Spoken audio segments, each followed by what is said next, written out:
অন্তর্বর্তী সরকার আইন বিভাগে যে সংস্কার করেছে, রাজনৈতিক সরকার এসে তা বাস্তবায়ন করলে জনগণ তার সুফল ভোগ করতে পারবে বলে জানিয়েছেন আইন উপদেষ্টা ডক্টর আসিফ নজরুল। বিকেলে পারিবারিক বিরোধ সহ ৮টি আইনে মামলার আগে বাধ্যতামূলক মধ্যস্থতা বিধানের পাইলট প্রকল্পের উদ্বোধনী অনুষ্ঠানে একথা বলেন তিনি। এ সময় তিনি আরও বলেন, মধ্যস্থতার বাধ্যতামূলক বিধান প্রক্রিয়া দীর্ঘসূত্রিতা, মামলার খরচ কমাবে এবং ন্যায় বিচার সবার জন্য সহজলভ্য হবে।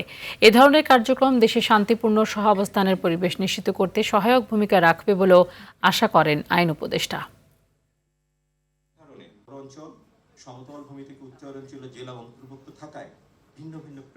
আমরা যে পরিবর্তনগুলো করে দিয়েছি, যেই রিফর্ম করেছি, এই রিফর্মটা যদি পরবর্তীকালের পলিটিক্যাল গভর্নমেন্ট সাস্টেইন করে, অবশ্যই বাংলাদেশে অ্যাক্সেস টু জাস্টিস প্রচণ্ড পরিমাণ বৃদ্ধি পাবে। দরিদ্র অসহায় মানুষের আইনগত প্রতিকার পাওয়ার সুযোগ অনেক অনেক বেশি অবারিত হবে। বিনা খরচে বা খুবই স্বল্প খরচে দ্রুততম সময়ে আইনগত প্রতিকার পাবে তারা।